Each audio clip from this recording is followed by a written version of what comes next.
रावण के बेटे इंद्रजीत और हनुमान जी के जन्म की कहानी बहुत ही रहस्यमयी है। जब रावण के बेटे इंद्रजीत का जन्म होने वाला था, तब रावण ने सभी ग्रहों को बंदी बना लिया और शुभ घर में रहने का आदेश दिया।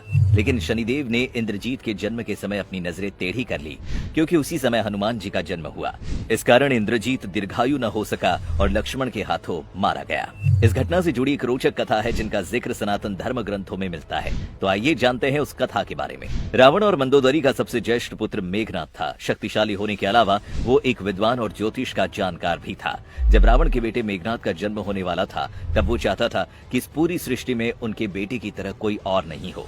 रावण चाहता था कि उसका पुत्र अजय हो, जिसे कोई भी देवता हरा न सके। उसे दीर्घायु होना चाहिए।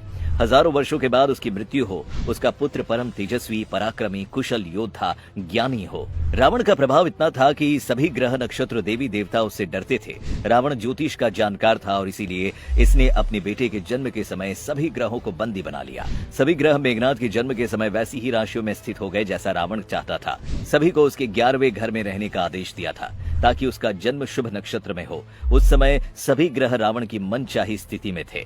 रावण ये बात भली भांति जानता था कि शनि देव न्यायाधीश है और आयु के देवता है। ये आसानी से बात नहीं मानेंगे। इसीलिए रावण ने अपने मंत्र के बल से शनि को भी ऐसी स्थिति में रखा जिससे मेघनाद अमर हो सके। लेकिन ठीक मेघनाद के जन्म के समय शनिदेव ने अपनी नजरें तिरछी कर ली। शनि की तिरछी नजरों के कारण ही मेघनाद अल्पायु हो गया। आखिरी समय में शनिदेव ने अपनी चाल बदल दी। वह 11वें से 12वें घर में प्रवेश कर गए, क्योंकि उसी समय भगवान हनुमान का भी जन्म हुआ था। हनुमान जी के जन्म के कारण शनिदेव को अपने घर की स्थिति बदलना पड़ गया। इस कारण इंद्रजीत दीर्घायु न हो सका और लक्ष्मण के हाथों मारा गया। जब शनिदेव की चाल के बारे में रावण को पता चला, तब रावण ने क्रोध में आकर उन्हें बहुत मारा था। रावण ने अपने गदे से शनिदेव के पैर पर मार दिया। तब से शनिदेव लंगड़ा कर चलने लगे और उनकी चाल धीमी हो गई। इस वजह से शनिदेव की चाल सभी ग्रहों में सबसे धीमी है। शनिदेव को एक चक्र को पूरा करने में लगभग 30 साल लगते हैं। वाल्मीकि द्वारा रचित रामायण के अनुसार जब मेघनाद का जन्म हुआ तो वो सामान्य बच्चों की तरह नहीं रोया, बल्कि मेघों अर्थात बादलों के समान गरजा था। इससे खुश होकर रावण ने उसे मेघनाद का नाम दिया, अर्थात बादलों की गर्जना। मेघनाद का विवाह शेषनाग की कन्या सुलोचना के साथ हुआ था। सुलोचना एक नाग कन्या थी। इस प्रकार मेघनाद लक्ष्मण का दामाद था, क्योंकि लक्ष्मण शेषनाग के ही अवतार थे। कहते हैं मेघनाद की एक और पत्नी थी जिसका नाम नागकर्ण था, जो पाताल के राजा शेषनाग की पुत्री थी। मेघनाद को शुक्रदेव ने शिक्षा दी थी। शुक्र असुरों के गुरु थे। उनके कई प्रसिद्ध शिष्य जैसे प्रहलाद, बाली इत्यादि थे। शुक्र ने मेघनाद को युद्ध के सभी रहस्य सिखाए। मेघनाद ने उनसे सभी हथियारों और रणनीतियों के बारे में सीखा और इसमें महारत हासिल की। युद्ध कला के अलावा जादू टोना की कला भी बहुत सीखी, जो उस समय बहुत कम लोगों को आती थी। एक बार रावण और देवराज इंद्र के बीच युद्ध हुआ, जिसमें इंद्र ने रावण को हराया और उसे बंदी बना लिया।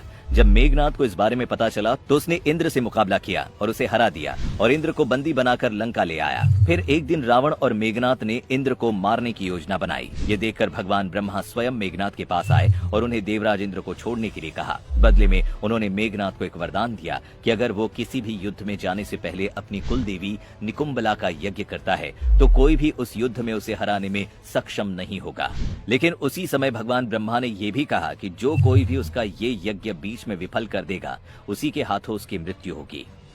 साथ ही मेघनाद की भक्ति व देवराज इंद्र के अहंकार को दूर करने के लिए भगवान ब्रह्मा ने मेघनाद को इंद्रजीत की उपाधि दी, अर्थात जो इंद्र को भी जीत सकता है। माता सीता को खोजते हुए जब हनुमान जी लंका पहुंचे, तब इनका सामना रावण का सबसे छोटा पुत्र अक्षय कुमार से हुआ। अशोक वाटिका में ही हनुमान जी ने इसका वध कर दिया। जब अपने छोटे भाई अक्षय कुमार की मृत्यु की खबर मेघनाद को मिली, तब मेघनाद बेहद क्रोधित हो गया और अपने पिता से अनुमति पाने के बाद हनुमान के साथ लड़ने के लिए चला गया। मेघनाद और हनुमान के बीच एक भयंकर लड़ाई हुई और आखिरकार मेघनाद ने हनुमान जी पर ब्रह्मास्त्र चला दिया। वो हनुमान को बंदी बनाकर रावण के दरबार में लेकर आया। बाद में हनुमान जी लंका में आग लगाकर वापस चले गए, लेकिन कोई कुछ नहीं कर सका। मेघनाद का वध करना लक्ष्मण के लिए आसान नहीं था। लक्ष्मण ने क्रोधित होकर अपने तरकश से एक बाण निकाला व धनुष पर चढ़ाकर उसे ये प्रतिज्ञा दी कि यदि श्री राम सच में एक धर्मात्मा है, अगर मैं वास्तव में श्री राम का एक अनन्य भक्त हूँ, तो ये तीर मेघनाद का मस्तक काटकर ही वापस आएगा।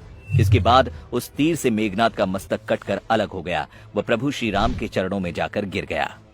भगवान श्री राम ने मेघनाद के अंतिम संस्कार के लिए एक दिन युद्ध विराम की घोषणा कर दी। वह उसकी पत्नी सुलोचना अपने पति के मस्तक को लेकर अग्नि में कूदकर सती हो गई।